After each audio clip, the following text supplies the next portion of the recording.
जिंदगी सबके लिए एक जैसी नहीं होती। गरीब और मिडिल क्लास फैमिली में पैदा होना आपकी गलती नहीं है, लेकिन उसी फैमिली में मरना ये आपकी और सिर्फ आप ही की गलती है। जिंदगी को कोसना और हालात पर थोपना तो बहुत आसान होता है, दुनिया में ज्यादातर लोग यही करते हैं। लेकिन इसी दुनिया में कुछ लोग ऐसे भी हैं जो हालात के आगे नहीं झुकते, बल्कि हालात को अपने आगे घुटने टेकने पर मजबूर कर देते हैं। और आज द मिस्टिका लैंड पर हम आपके लिए लेकर आए ऐसे ही एक अनाथ बच्चे की कहानी, जिसने अपने दम पर खड़ी कर दी 22 लाख करोड़ की कंपनी। जी हाँ, 22 लाख करोड़ की कंपनी। तो चलिए शुरू करते हैं। Louis Vuitton. जी हाँ, आज हम इसी के बारे में बात करेंगे। ये कंपनी भी है और इंसान भी। वो इंसान जिसने अपने दम पर खड़ी की वो कंपनी जिसकी वैल्यू आज $30 बिलियन यानी कि 22 लाख करोड़ से भी ज्यादा है।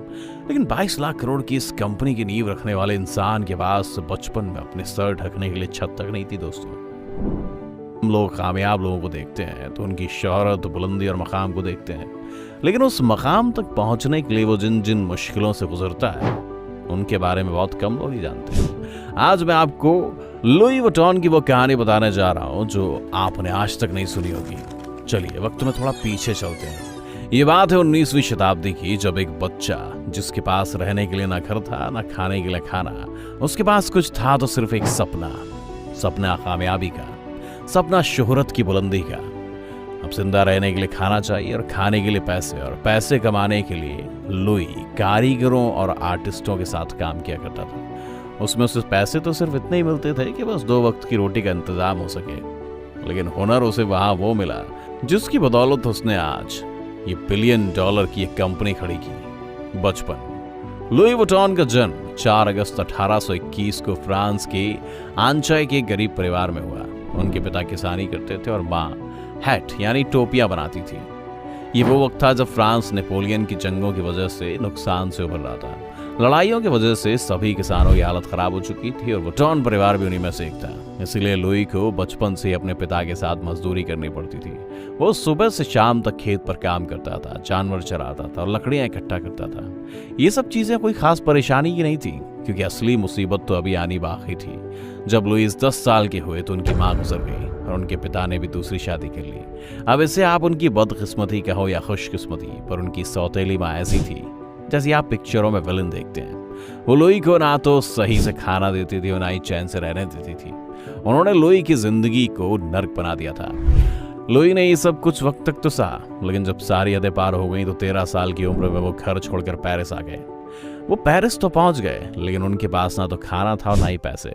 लेकिन उनकी किस्मत वहां उन पर थोड़ी मेहरबान हुई और उन्हें एक आर्टिस्ट और कारीगरों के पास नौकरी मिल गई, जहां पर उन्होंने मेटल, पत्थर, फैब्रिक और लकड़ी का काम सीखा।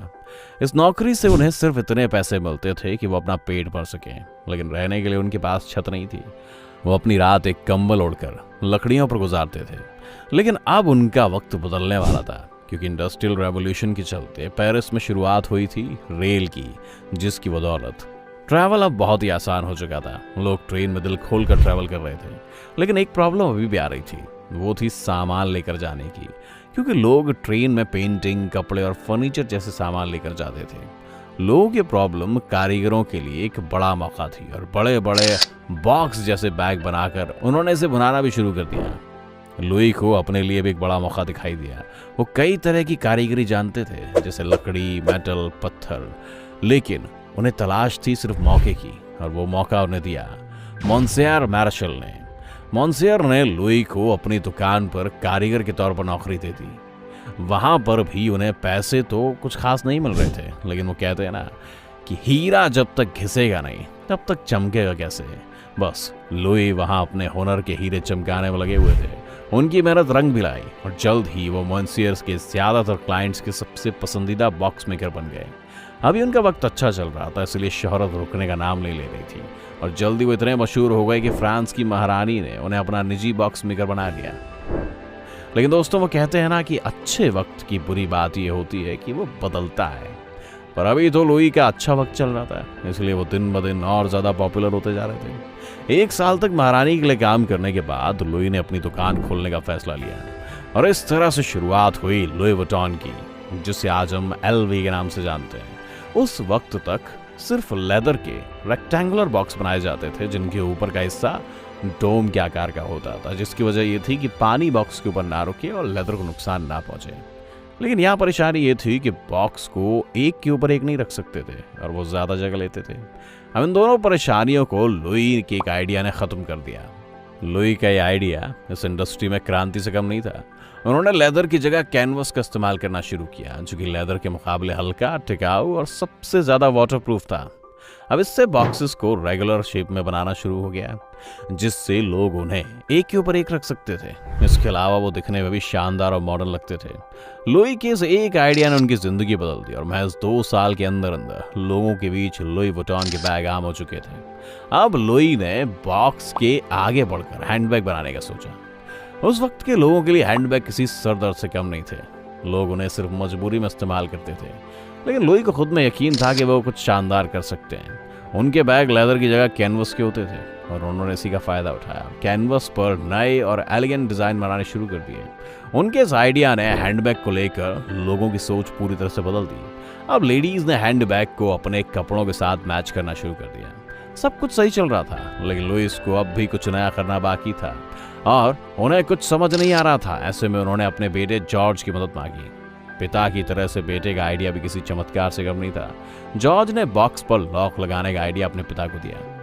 अभी आप सोच रहे होंगे कि यार लॉक लगाने का आइडिया चमत्कारी कैसे हो सकता है, पर यकीन मानो दोस्तों, उससे पहले बॉक्स पर लॉक नहीं होता था। जॉर्ज ने लॉक के साथ बैग पर पैटर्न बना दिया, जिससे बैग एक खजाने की तरह लगने लगा। साथ ही इससे चोरी से सामान की हिफाजत होने लगी थी। और लुई वुइटन के बैग्स ने एक बार फिर से आसमानों की ऊंचाइयों को छूना शुरू कर दिया।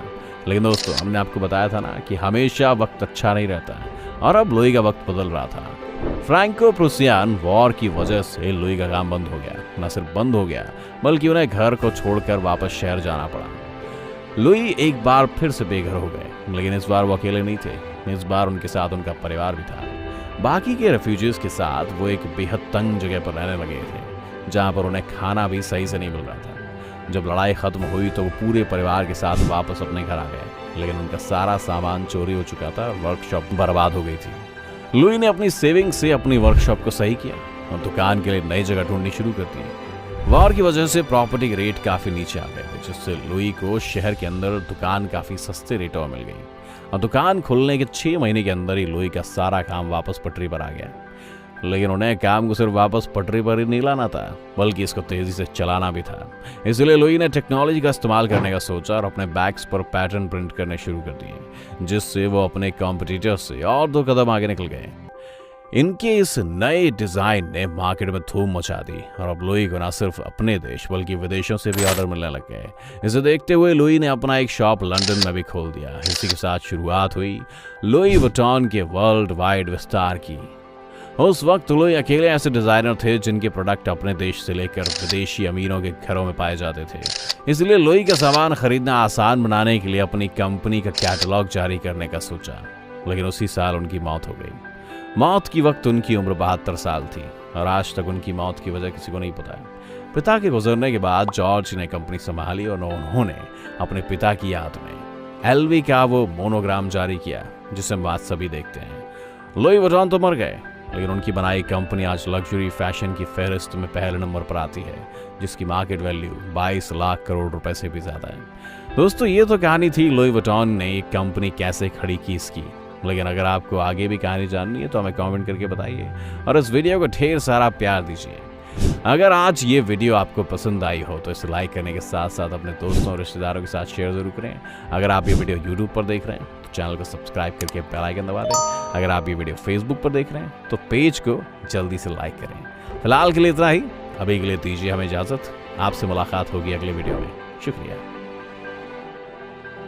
वीडियो को लाइक कर दो और चैनल को सब्सक्राइब कर दो। अरे भैया, आप ऐसे भी इतना प्यार से बोलोगे तो ये लाइक भी नहीं करेंगे और सब्सक्राइब भी नहीं करेंगे। ये तो उन्हीं को लाइक करते हैं ना जो इनको माँ की कसम देते हैं और फोन की कसम देते हैं। अरे नहीं छोटू, ऐसी कोई बात नहीं है। ये लोग बहुत ही अच्छे हैं, मुझे पता है। वीडियो को लाइक भी करेंगे और चैनल को सब्सक्राइब भी करेंगे।